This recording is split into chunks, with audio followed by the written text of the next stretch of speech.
So the Trump thing is dying down. And I've been saying all along that really, I think what's going to be powerful at the end of the day on April 28th is talking about the things that Canadians have cared about for the last 10 years, all the things that have enraged them, all the policies that have come from the liberals that have enraged them, all the things that they know are hurting them and that aren't going to change simply because they got a new globalist in at the top with the Liberal Party. And I encourage Pierre to keep talking about real issues like crime. I mean, the main one should be immigration, and he is talking about that. But crime is also a big issue. Healthcare is a big issue. There's a lot of issues. Everything has gone to pot. Everything has been, to use a leftist term, deconstructed under the Liberal government. And it's not going to get any better under the radical progressive Mark Carney. But let's hear Pierre Poilievre talk here. Is that the people that are in and out of jail already are going to stay there? See, what's happening, we don't have a lot of criminals in Canada. That's the good news. The bad news is they're very productive. It's the same tiny group that go in and out of the revolving door. We have to reserve them a room anyway because we know they're coming back. In Vancouver today, Vancouver last year, they arrested the same 40 offenders 6,000 times. So each offender was arrested 150 times in 1 year. Those people basically have a reserved room in the prison.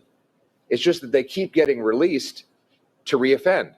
There's one guy in Penticton, his name is Levi. You can ask the police about him there. He does so much crime that when he's out of prison, the crime rate for the entire city goes up. That guy is in and out of jail constantly. The people that are shooting up our streets, they're in and out of jail constantly. So they're already reserved a room.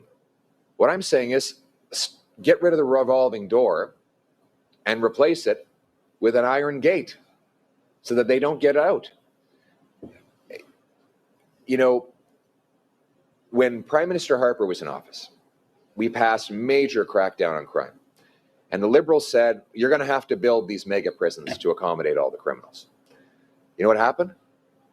Not only did crime go down by 25%, incarcerations went down. Because what we did is lock up the rampant offenders who were going to be in and out anyway. For them, it's like the Hotel California. They check out, but they never leave. And then the rest of them were scared that there'd be consequences. There is no fear among criminals today. Police officers tell me that criminals don't even bother trying to avoid getting caught. They go in and rob liquor stores without a mask on, and they walk slowly out the door because they know there will be no consequences even if they are caught. As soon as there are consequences, the softer, less habitual criminals, they'll find something else to do because they'll know it's not worth losing 10 years of their life behind bars. So crime has become obviously crime is going to become an issue anytime you've got, a decade worth of progressive rule. Obviously, that's just like it's a natural law, right? You get progressives running things, and after a decade, it doesn't even take a decade, but it definitely with a decade, right? Everybody's going to be sick of the level of crime because of progressive policies. So keep talking about this. I mean, the problem is that this is all ignored by the corporate media because this is counter narrative. This doesn't help them in their quest to get their new sugar daddy, Mark Carney, who's going to shower them with money. So, the hope is that social media can get this kind of thing to enough people because this just makes sense, right? They can say, oh, he's mean. But does it sound mean or does it just sound like common sense? It sounds like sanity to me.